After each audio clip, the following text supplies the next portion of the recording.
Hey, hey, it's your girl, Shanti Refuge, aka Journal Bay, and I am back with day four, which is journaling as a tool to recover from burnout. Now, when I was in the thick of burnout, I couldn't talk to anyone. I didn't have the words. So I picked up a pen and started writing.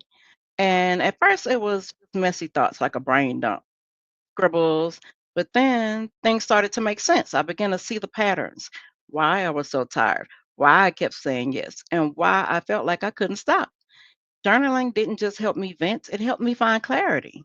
It gave me permission to listen to myself.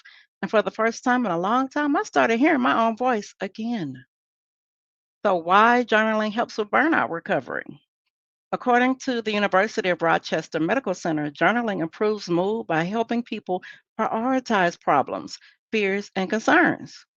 Journaling helps regulate your emotions. It reduces stress and interrupts cycles of negative thinking. Ask me how I know.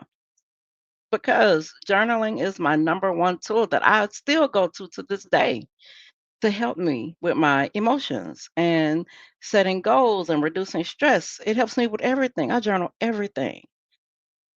So here's your journaling prompts. I have three for you today. The first one is burnout inventory. What are your top three energy drains right now?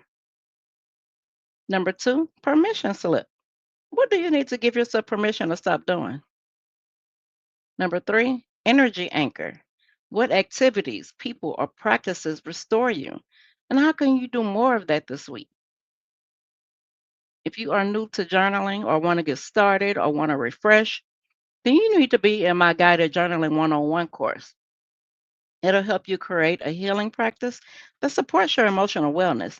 And you can start your journey today when you go to shantirefuge.com and choose to enroll in the Guided Journaling 101 self-paced course. Until next time.